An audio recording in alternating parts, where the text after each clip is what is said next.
नमस्कार, आपका मेरे चैनल पर बहुत-बहुत स्वागत है। आज हम पूरक पुस्तक वेदांत कक्षा 12वीं एनसीईआरटी पाठ 2 जूझ लेखक आनंद यादव का पाठ का सार देखेंगे। तो चलिए देखते हैं जूझ पाठ का सार।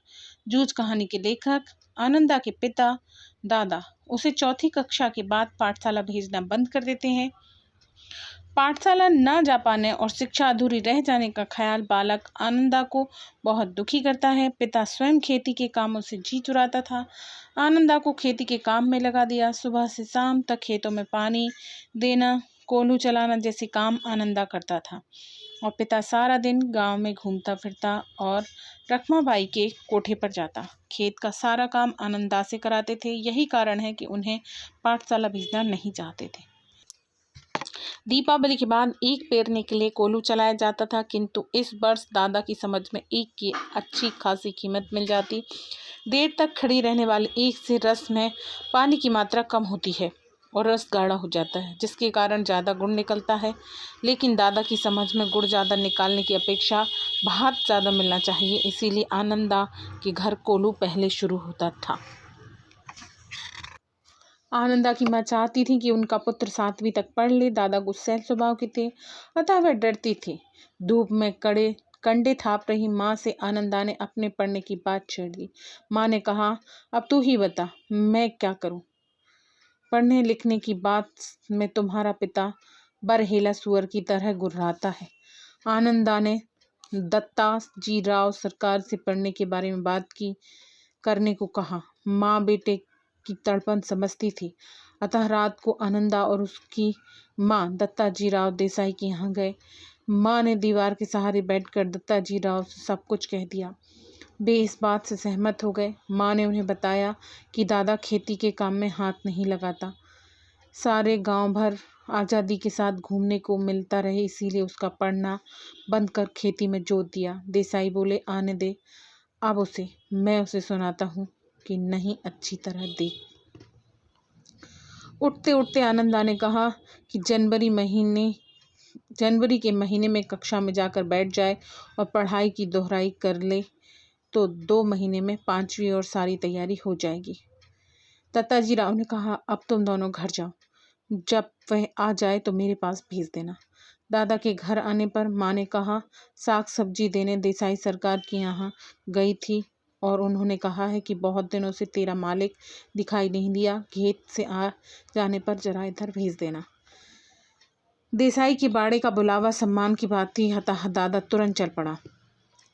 आधे घंटे बाद माँ ने आनंदा को यह कहकर भेज दिया कि माँ खाना खाने के लिए बुला रही है। दत्ताजी राव देसाई ने लेखक से पूछा कि कौन सी कक्षा में पढ़ता है रे तू? आनंदा ने कहा, 5वीं में पढ़ता था, पर अब स्कूल नहीं जाता क्योंकि दादा ने मना कर दिया।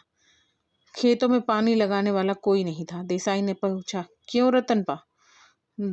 दादा ने कहा, हाँ जी। देसाई सरकार ने दादा को फटकार लगाई। लुगाई और बच्चों को काम में जोत कर किस तरह तू खुद गांव भर में खुले सांड की तरह घूमता है और अब अपनी मस्ती के लिए किस तरह छोरा के जीवन की बलि चढ़ा रहा है। और आनंदा से कहा, तू कल से पाठशाला जा, कि यदि ये मना कर दे तो तू मेरे पास आ जाना, मैं तुझे पढ़ाऊंगा। दादा ने अपने बचाव में लेखक की गलत आदतों का हवाला देते हुए अपनी सफाई दी। मैंने कब मना किया है? कभी कंडे बेचता, कभी चारा बेचता, सिनेमा देखता, कभी खेलने जाता। खेती और घर के काम में इसका बिल्कुल ध्यान नहीं है। देसाई ने कहा, क्यों रे छोरे? आनंदा ने अपने उत्तर में देसाई को संतुष्ट किया। दत्ताजी ने पूछा, नापास नहीं हुआ तो कभी? लेखक ने कहा, नहीं जी, पाठशाला जाना ही बंद करा दिया, इसीलिए परीक्षा में नहीं बैठा हूँ। देसाई ने कहा, आनंदा को पाठशाला जाने का आदेश देकर दादा से भी उन्हें पाठशाला भेजने की हामी भरवाई। खाना खाते वक्त दादा ने आनंदा से वचन लिया कि पाठशाला 11 बजे होती है, 11 बजे तक पानी देना, खेत से सीधे पाठशाला पहुंचना, छुट्टी होते ही सीधे खेत जाकर घंटा भर ढोर चराना और कभी खेतों में ज़्यादा काम हुआ तो पाठशाला में गैरहाजिरी लगाना। समझे? मंजूर है क्या? लेखक 5वीं कक्षा में जाकर बैठने लगा। कक्षा के 2 लड़कों को छोड़कर सभी अपरिचित थे। कक्षा के लड़के उससे कम उम्र के थे, फिर भी सब उसे परेशान करते। शरारती लड़कों ने लेखक का मजाक बनाया, उसका गमछा छीनकर मास्टर जी की मेज पर रख दिया। बीच की छुट्टी में उसकी धोती खोल दी। आनंदा घबराने लगा और उदास रहता। माँ ने एक नई टोपी और चड्डी मंगवा दी थी। जब लेखक चड्डी पहनकर जाने लगा, गणित के अध्यापक शरारती लड़कों की पिटाई करते थे, अतः कक्षा में शरारत कम होने लगी। कक्षा की बसंत पाटिल नाम का लड़का शांत स्वभाव का होशियार था। मास्टर ने उसे कक्षा का मॉनिटर बना दिया। लेखक भी बसंत पाटिल की तरह पढ़ने लगा। जल्दी ही वे गणित में होशियार हो गया। दोनों मित्र बन गए। शिक्षक लेखक को आनंदा कहते। जब आनंदा का मन पाठशाला में लगने लगा, मराठी पढ़ाने के लिए मास्टर सोदेलकर थे, जो कविता बड़े धुन में पढ़ाते थे। मधुर कंठ, छंद और रसिकता के कारण उनका कविता पढ़ना अच्छा लगता। उन्हें अंग्रेजी और मराठी की कविताएं कंठस्थ थी। कविता पढ़ाते पढ़ाते वे भाव विभोर से अभिनय भी करते, स्वयं कविता भी रचते। आनंदा उनसे प्रभावित हो गए।